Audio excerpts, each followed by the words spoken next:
Kepala Bagian Penerangan Umum Mabes Polri Kombes Pol Rikwanto membenarkan Densus 88 Anti Teror Mabes Polri telah menangkap 3 terduga anggota ISIS di Malang.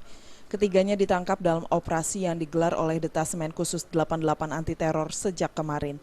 3 orang yang ditangkap tersebut adalah Abdul Hakim Munabari, Helmi Alamudi, dan Junaidi. Rikwanto mengatakan terkait ISIS, ketiga orang tersebut berperan memfasilitasi dan membiayai pemberangkatan WNI ke Suriah untuk bergabung dengan ISIS. Selain itu, mereka juga yang merekrut dan mengantarkan Abu Jandal ke Suriah untuk bergabung dengan ISIS. Dan yang terakhir ini juga bertanggung jawab yang merekrut dan mengantarkan Abu Jandal ke Suriah ataupun ke ISIS. Jadi mereka yang memfasilitasi. Abu Jandalnya masih di sana.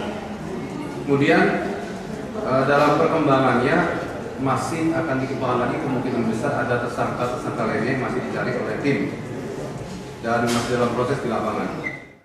Sebelum menangkap ketiga terduga anggota ISIS itu, Densus 88 juga telah menangkap 1 terduga anggota ISIS berinisial AHM. AHM ditangkap berdasarkan pengembangan dari sejumlah terduga anggota ISIS yang ditangkap Sabtu dan Minggu lalu di beberapa daerah diantaranya Jakarta, Bogor, dan Bekasi. Dari keseluruhan yang tertangkap, mereka memiliki peran seperti merekrut WNI untuk bergabung dengan ISIS dan ada juga yang membiayai WNI yang ingin bergabung dengan ISIS di Suriah atau Irak. Dari Jakarta, Henry Fajaryadi melaporkan.